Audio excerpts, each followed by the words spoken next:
आज हम बात करेंगे तुलसी विवाह। तुलसी विवाह क्यों हुआ और क्यों मनाया जाता है तुलसी विवाह। आज कार्तिक माह के दिन कार्तिक में तुलसी विवाह क्यों मनाया जाता है, तुलसी माता की पूजा क्यों की जाती है, इसी में बात हम करेंगे। तुलसी विवाह कुछ कारणों से मनाया जाने लगा। चलिए हम पहले बात करेंगे कि भगवान सुख दुख। आदमी सोचता है कि हमें ही बहुत कष्ट होता है, हम बहुत दुखी रहते हैं, हमें ही परीक्षा क्यों देनी पड़ती है। हमें ही परीक्षा नहीं देनी पड़ती है, भगवान को भी परीक्षा देनी पड़ती है। भगवान भी अपने भक्त को का उद्धार करने के लिए परीक्षा देते हैं और उनको इतनी बड़ी परीक्षा देनी पड़ती है कि कब उनको क्या श्राप मिल जाए कोई नहीं जान पाता है। ऐसी ही कहानी तुलसी विवाह से संबंधित है। क्या हुआ कि एक बार माता पार्वती और भोलेनाथ के प्रेम में इतना वो हो गए थे कि उनको पार्वती ने उनको एक 7 फूलों की माला लानी थी, जो साल में हर महीने जो उगती है, हर वो महीने में 12 महीने में उगता है फूल, और हर महीने का फूल हर दूसरे महीने में मुरझा जाता है। ऐसा माला बना के लाने को कहा था।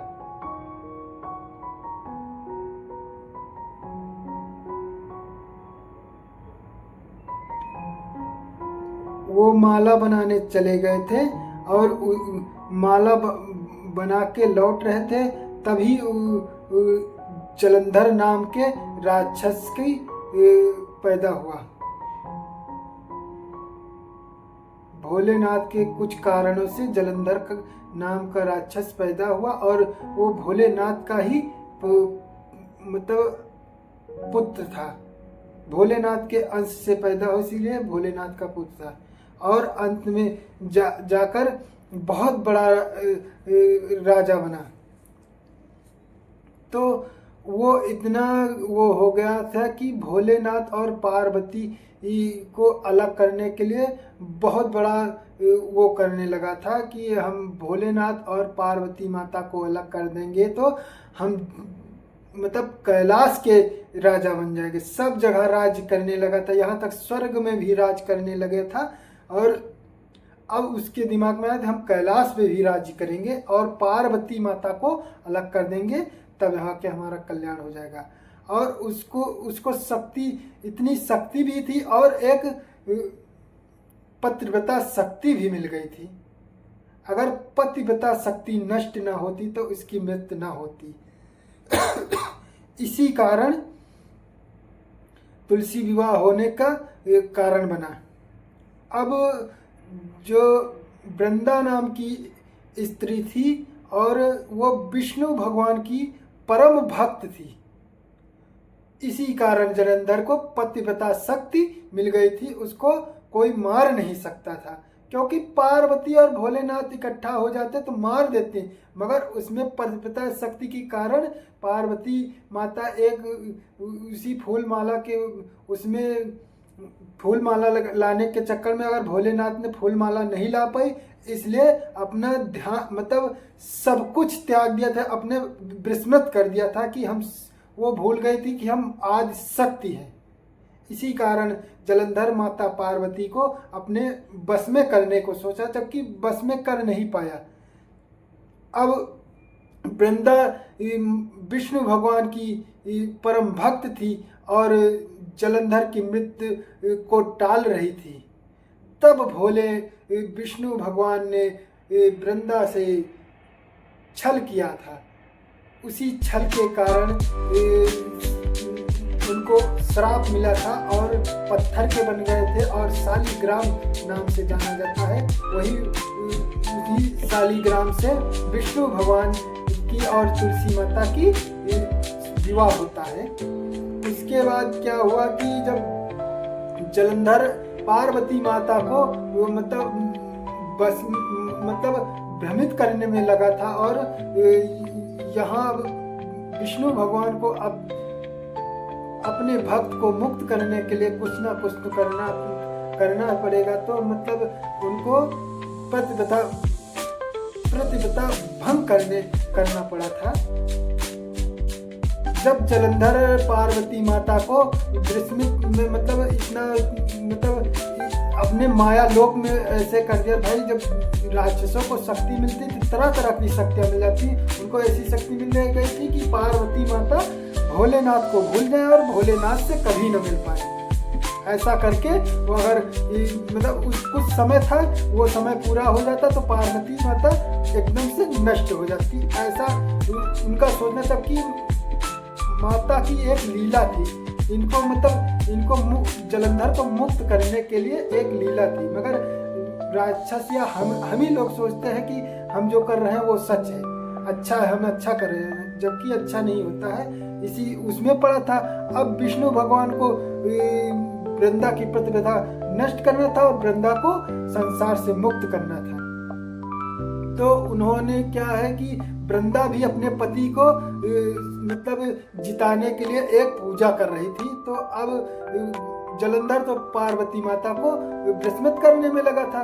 तब विष्णु भगवान ने आके उनकी पूजा करवाई और उन्हीं का रूप धारण कर लिया था। जब अंत में पूजा समाप्त हुई, उसके बाद वृंदा ने उनको स्पर्श किया और पतिव्रता नारी इतना शक्ति वो होती है कि अपने पति के देह को जान जाती है। जैसे वृंदा ने विष्णु भगवान के शरीर को छुआ, वो जान गई और उन्होंने पूछा कि आप कौन हैं। तब विष्णु भगवान अपने विराट रूप में आ गए, उनको दर्शन दिए। इसी क्रोध में आकर वृंदा ने उनको श्राप दे दिया कि आप पत्थर के हो जाओगे। तब जाके विष्णु भगवान शालिग्राम बन गए और उसके बाद क्रोध में आकर जब श्राप दे दिया, उसके बाद उनको ज्ञान हुआ, सही का ज्ञान हुआ। उन्होंने विष्णु भगवान ने उनके सही का ज्ञान बताया। तब भी वृंदा ने कुछ नहीं माना, कहा हम प्रतिव्रता थे, आपने हमारी प्रतिव्रता को नष्ट क्यों किया। तो विष्णु भगवान ने समझाया कि ऐसा न करते तो आपको भी कल्याण न होता, उनका भी कल्याण न होता। मगर वृंदा ने कुछ नहीं माना। फिर अपने जब पूरा ज्ञान दिया विष्णु भगवान ने, कहा ये मोह माया है, आप मोह में पड़ गई थी, आप ये कुछ भी नहीं है। उनको सत्य का ज्ञान कराया, तब उनको ग्लानि हुई। तब भगवान से उन्होंने प्रार्थना की कि हम इस पाप से कैसे मुक्ति पाएंगे। तब विष्णु भगवान ने उनको तुलसी के रूप में जन्म लेने, तुलसी के रूप में जन्म लेने को वरदान दिया और तुलसी का पेड़ उगाया। उसी के बाद विष्णु भगवान पत्थर के हो गए थे और कई वर्षों बाद होने के बाद जब तुलसी माता का विवाह हुआ और उसके बाद शालिग्राम विष्णु भगवान को पाप से मुक्ति मिली। उनका पाप मुक्ति यही था कि जब तुलसी विवाह हो जाएगा तभी आपको मुक्ति मिलेगी।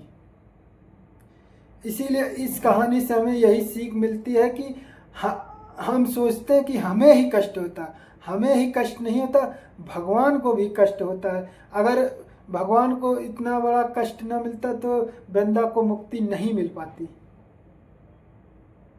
अगर उन्होंने छल नहीं किया होता तो वृंदा को नहीं मुक्ति होती और भोलेनाथ से पार्वती माता मिल नहीं पाती। उसके बाद पार्वती माता का मिलन हुआ और भोलेनाथ ने वही माला लाके उनको पहनाया और तब भोलेनाथ से पार्वती माता ने पूछा कि आपने ऐसा क्यों किया। कि भोलेनाथ ने कहा कि ये होना था, ये लीला एक हमारे और विष्णु भगवान की एक लीला थी, इसलिए हमको ऐसा करना पड़ा और आपको इतने दिन भटकना पड़ा। माता ने सोचा हमने लीला की, भोलेनाथ ने कहा कि हमने लीला की। दोनों ने आपस वो फूलों की माला पहना। उसके बाद पार्वती माता और शिव का विवाह भी हुआ था।